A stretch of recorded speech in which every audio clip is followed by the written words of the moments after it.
kami belajar untuk bersabar dan mengawal diri.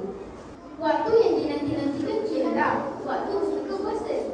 Kita dapat berbuka bersama keluarga dan berbuka bersama makanan yang sangat lezat.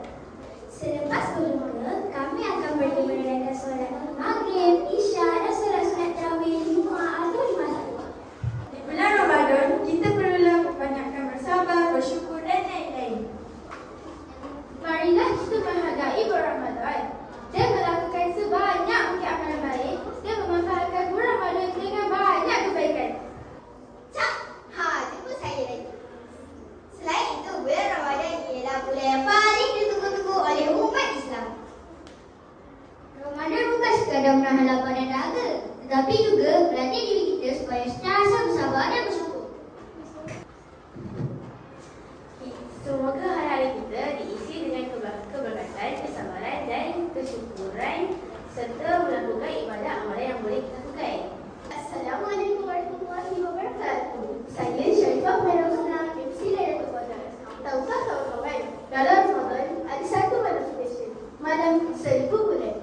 Jika kita melakukan ibadah pada malam ini, pahalanya lebih besar daripada malam 1000 bulan. Bismillahirrahmanirrahim. Inna anzalnahu fi lailatul qadr. Wa ma adraka ma lailatul qadr. Lailatul qadri khairun min alfi syahr. Tanazzalul malaikatu war-ruhu fiha bi'izni rabbihim min kulli amr. Salamun hiya hatta matla'il fajr. Dengan nama Allah yang Maha Pemurah lagi Maha Mengasihani. Sesungguhnya kami telah menurunkan Al-Quran pada malam kemuliaan Lailatul Qadar. Dan tahukah kamu apakah malam kemuliaan itu? Malam kemuliaan itu lebih baik daripada 1000 bulan.